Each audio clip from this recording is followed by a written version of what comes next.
Hi everyone, welcome to my review of Saps at Sea from 1940, directed by Gordon Douglas, and yes, starring of course Stan Laurel and Oliver Hardy. So yes, we're back once again to discuss yet another Laurel and Hardy film, and it has been a while actually since I kind of discussed these guys on the channel. But yes, once again there will be a spoilers alert for this film, in this discussion video, of course. So if you haven't seen this, I simply recommend seeing it first, and then come back to this this video here. And from there, if you want, of course, we can kind of discuss this and celebrate these guys in the comments. Yes, all that said, let's discuss my brief thoughts, fairly brief thoughts on this film, and once again, the legendary team of Laurel and Hardy. What a magnificent film this is, and I know this is not considered one of their best, but I really would say it's up there. At least as one of my favourites, from these guys, at least features, and this being, of course, the final Roge, produced film, for these guys. It really is kind of the end of an era for them, and of course, James Finlayson is once again in this film, a regular, of course, of Laurel and Hardy films, and Nevermore after this as well. These guys working together in an official Laurel and Hardy film. So yes, very sad, of course, but let's just say for me, what a way to kind of what a film to go out on, I guess, in terms of official Roge, Laurel and Hardy films. So yes, for me, Saps at Sea is just such a hilarious film. Many times, I've seen this film as a kid. In fact, yes, VHS, and you could, you recorded, kind of TV onto VHS, and, I guess it wasn't me that done it the first time round, so actually we were missing quite a bit of this, this feature.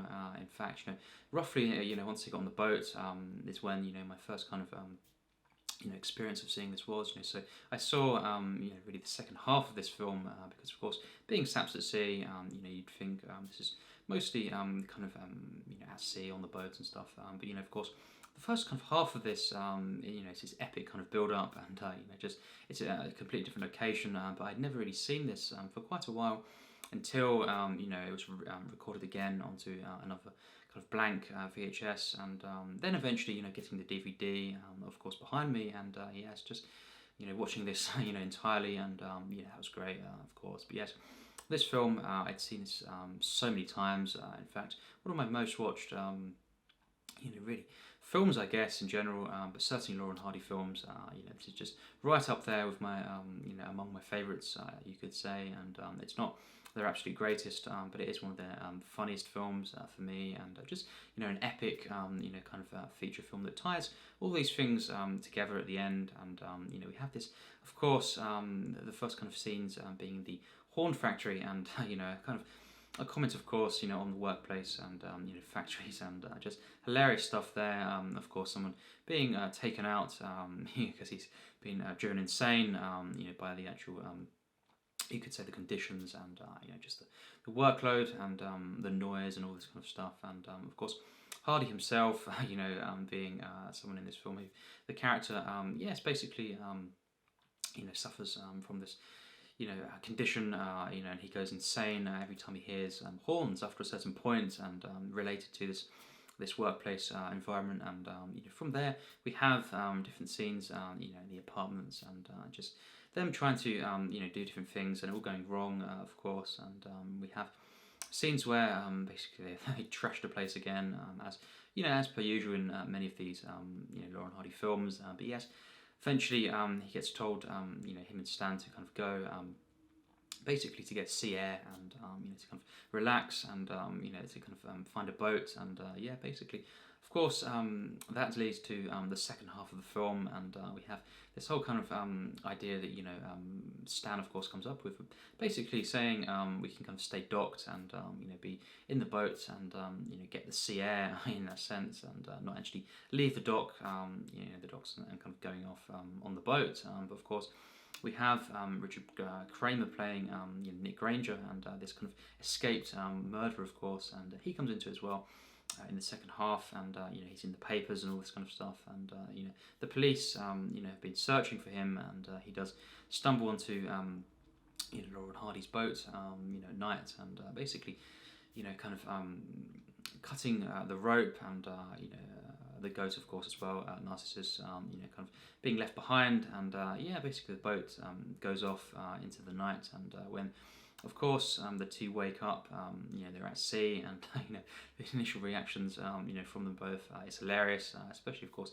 Laurel, and just seeing how they've kind of they're unaware of this, and of course they wake up, and then there is this murderer, Nick Granger, and it's just this hilarious scenario, and it's great to kind of see the build up, though, even just seeing them kind of trying to get to sleep at night, on the boat, and then of course this character, kind of this villain, comes into it, and of course we have just various stages in this film, where we have different scenarios, this variety to the film, and I think every kind of sequence really is just masterful comedy, and I really think, I know some people say by this point, it was kind of some of their films were not as good, I guess, and they'd been past their peak, but I really disagree in the sense of, I really love this film. I think the actual comedy itself, the slapstick, is so well done, and I just think they are, just as funny as they've been in many of their, kind of films, in this one, and I think the way it's kind of put together, the direction, of course, and once again, Art Lloyd doing the cinematography, and just really wonderfully shot, and I love kind of the way it's edited as well, just the way gags are kind of placed in the film, and for example how things lead to different things in the end. For example, of course, we have Hardy once again in the end, kind of attacking different people, hearing the horns, of course attacking that policeman there actually, and then of course he gets put into the cell, or he's getting, him and Stan, of course, being taken to their cell, and of course being alerted that Nick Granger is also in that cell, and just a hilarious kind of way in which this this kind of twist plays out, but also linking back to the kind of initial this whole kind of fear and trigger for Hardy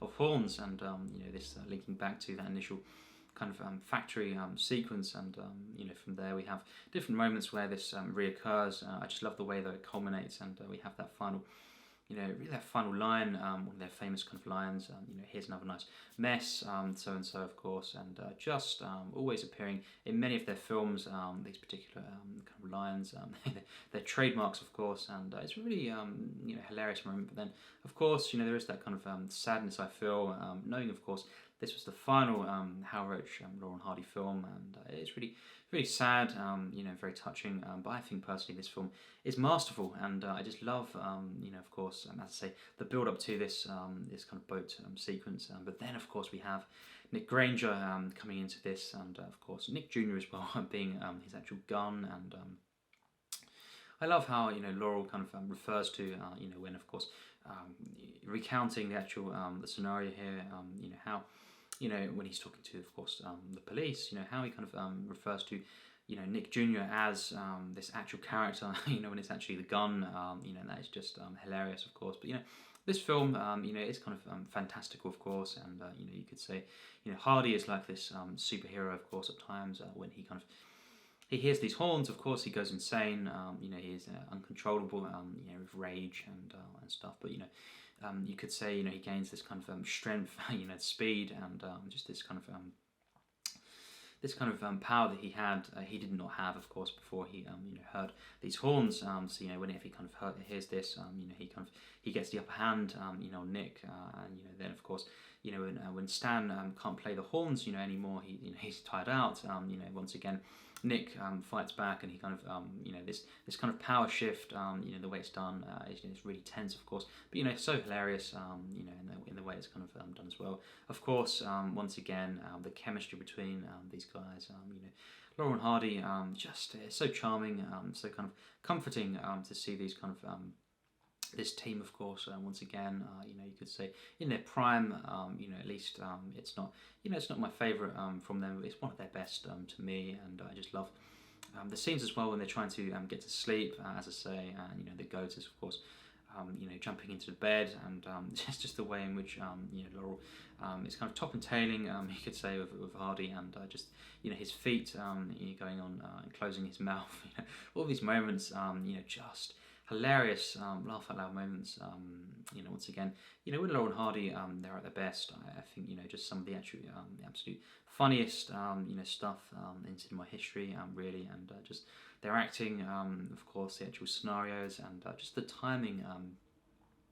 From these guys and their friendship, of course, that is one of the great things about many of these films. Of course, there are kind of ones where they are kind of more against each other, you could say, of course, and ones that were basically they're kind of it's more tense and kind of dark, you could say. But most of the time, these guys in their films, they kind of portrayed this friendship, this warmth, this kind of connection they had, and it was just great to see, of course, the comedy and the things that went wrong for these guys, but just the kind of bond that they had, and their kind of course, is related to the actual, their friendship in real life, but just seeing the chemistry, such a treat, and it's just, as I say, the scenes where they're kind of trying to get to sleep, it's just so kind of relatable and charming, and of course we do have the fantastical moments, sequences where it is kind of full on, kind of heightened, you could say, and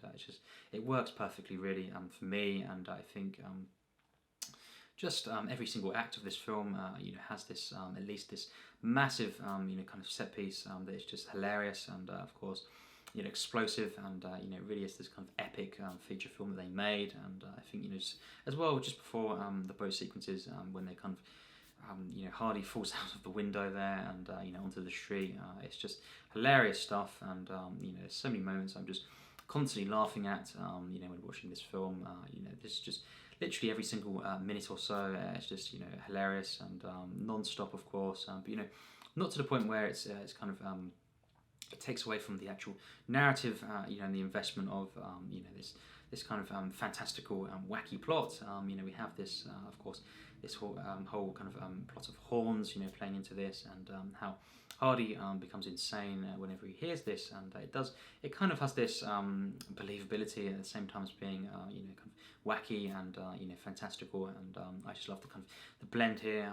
It's just so great, and it's just seeing, of course, the final act when they're kind of getting chased. Of course, one of the kind of most creative sequences, is when, of course, Nick Granger kind of forces them to cook him a meal, and just of course they have no actual ingredients, of course, on the boat, so they kind of make up their own, kind of they make a synthetic, meal for Nick, of course, and they, for example, have soap for different items, and just seeing paint being involved as well, and all these different items, string as well for spaghetti, and just. Of course, they kind of prepare this, and Nick sees what they're trying to do. He catches onto this, and then he forces them to eat them, the actual meal themselves. And of course, we have this kind of dramatic irony. By this point, of course, Nick knows what's going on, and just of course as viewers as well, we know what's going on way before this, and of course that kind of initial shock, kind of when I first saw this, seeing how they have to actually eat this meal, and it's all, of course, it's stuff that is kind of quite dangerous to consume, of course, and it's just hilarious, quite kind of shocking as well, what they have to do here, and just these moments when they're kind of playing this out, this sequence, Laurel especially, how he's kind of eating and then kind of crying, just hilarious moments, and of course Hardy as well, the kind of the sound effects, when he's eating different items here, just the way it's kind of reacting with Hardy, what he's reacting to this, his body, it's genius stuff, it really is, and I think this is really an underappreciated feature film, and just in general, I think. My favourite, comedian of all time, comic, is Chaplin. But I think Laurel and Hardy, they don't get enough credit. They really don't. I feel, at least critically, of course, and just I think this film is so well put together, and the gags, the slapstick, and just the creativity, as I say, in sequences like this, it's just so good. It really is. It's masterful comedy, and just the kind of tension as well. It's so tense, and kind of wanting to see what happens next, of course, and in the end, it's this kind of shocking, kind of twist, but hilarious at the same time, and then of course we have, yes, the ending playing out, and them going to to the cell, and we never see this, of course. We never see the final interaction, between Nick Granger and the two, But I think just leaving it on that note, is enough, and kind of implying what would happen, and it's quite disturbing, actually. You could say it's kind of like a horror ending, really, for these guys, and how they're kind of going to be meeting once again Nick Granger, especially after what they've kind of done to him, and just imagining what would happen, and how kind of angry he would be, but it's just this from start to finish, really, this stunning feature film, and I just love this film. I think personally this is a masterpiece, and yes, my final rating for this is a 99%.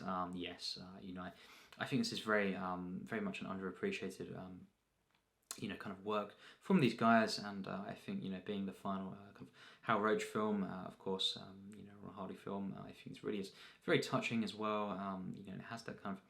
It has that feeling, as I say, kind of an end of an era, you could say, and many shorts, and of course features that they made throughout their time with Hal Roach, and at studios, of course him producing these films, and just different regular kind of cast members as well, and crew that worked with these guys, through this this studio. But yes, it's very sad in that sense. But what an epic, hilarious film to kind of go out on, in the sense of Hal Roach Studios, and just from start to finish, really. As I say, this is just hilarious, and I think perhaps there's some moments that aren't perfect. I feel, but really, this film is simply just a stunning film. It's not quite 100, I wouldn't say, but it's pretty close. I would say, certainly for me, a masterpiece. And as I say, this is not my kind of my absolute favourite Laurel and Hardy film. But it's certainly up there, and I think there are a few, certainly a few that I've seen that I prefer, to this one.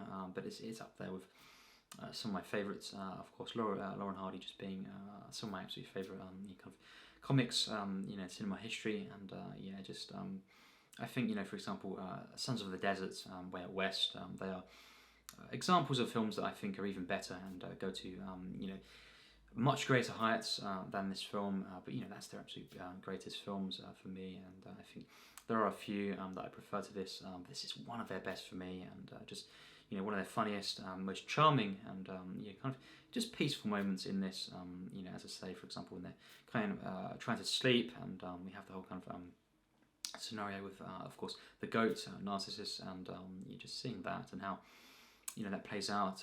Just all these different moments, the charm, the comfort, and just the way in which this leads to this epic, fantastical, explosive final act, and it all kind of ties in to the kind of build up. It's amazing. This film, genius comedy, and really legendary feature film. Starring, of course, Laurel and Hardy, and as I say, very fitting end, for them. How Roach, at least they went out on, for me at least, a legendary film, and just as I say, among their best works, at least feature films, and I look forward to reviewing more. Once again, I'm kind of trying to watch.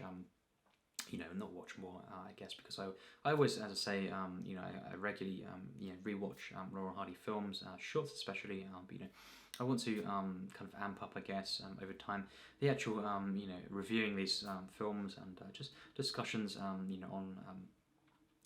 these guys, and just hearing your thoughts would be great. And eventually I'll be doing kind of a ranking video, I guess, on I suppose I'll do the features, maybe. I might do the Hal Roach ones, but I know I could do all of their ones. Who knows? We'll see how it goes, and perhaps just my favourite kind of shorts, of these guys. Top 10 or 15 perhaps, or maybe even a top 25. Who knows? But yes, for now, I look forward to hearing your thoughts on this film. Have you seen this? If you have, it'd be great to hear your thoughts, and just to celebrate and discuss this team, this legendary team, of course. And there are many fans out there, but I think certainly Laurel and Hardy, they are underappreciated, and I think they really were genius individuals, and just this team, this legendary team. Certainly my favourite. Yes, thinking of course double acts, comics, all time, and there are a few that I prefer in terms of just overall comedy, but you know they're right up there with my absolute favourites. You know, just in terms of comedy, you know, cinema history, and this team, and you know, this kind of this charm, you know, of these two together. You know, it really is just stuff of legends. It's wrapping up now. You know, as I say, it'd be great to hear your thoughts, and you know, many more discussions, of course, to come on the channel. You know, regarding Laurel and Hardy. So yes, really look forward to that. Of course, you know, it's just some of my favourite kind of you know, comedy, of course, in cinema history, as I say, and just I cannot wait to you know, continue gradually over time, of course, you know, to review and to talk about Laurel and Hardy. So yes, as always, take care and thanks for watching.